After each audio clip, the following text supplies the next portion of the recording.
Околу 3 часа судскиот совет и без Адеми контрираа кое во право што претседателката на Врховен не доаѓала на седниците од мај до октомври и не сакаше да им каже кој вршел притисоци врз врховните судии. Адеми се соочува со разрешување или пак поблага казна, бидејќи уредно поканета не образложила со докази зошто отсуствувала од 21 седница на највисокото судско тело, каде е член по функција. Милија Зим Мустафа од Советот еден ден откако Адеми преко соопштение одби поканата за средба, на која требаше да каже од каде доаѓале притисоците за кои зборуваше во медиумите и поднел пријава за дисциплинска постапка.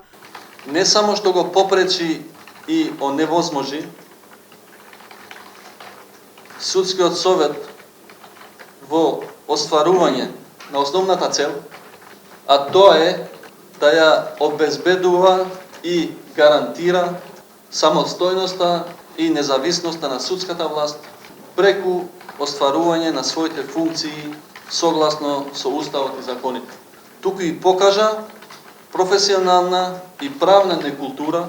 Иднината на македонското правосудство зависи од исходот на оваа постапка, рече претседателката, ако ја разрешат, Адеми битката ќе ја води и пред Европскиот суд. Мораме да ги имаме во предвид и на претходното прашање сите случувања што се случија во Судскиот совет.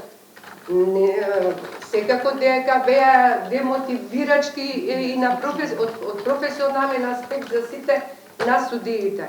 Беше цитиран дури и дел од извештајот на Ценската мисија што јавноста никогаш не го виде. Бранителот на Адеми рече дека овој потек на Советот е повреда на слободата на изразување. Не можеме да се согласиме со констатацијата во барањето дека станува збор за игнорантски однос на претседателката на Врховниот суд кон Судскиот совет и дека покажала правна некултура, бидејќи истата оставила простор да се оствари средбата. Постапката ќе продолжи на седница на Судскиот совет за околу 2 недели. Тричлената комисија има рок од 15 дена да состави хронолошки извештај кој ќе биде презентиран, а потоа ќе се гласа за поништување на дисциплинската постапка, за нејзино разрешување или пак за пониски дисциплински мерки, што подразбира казна од 30% од платата, па се до опомена.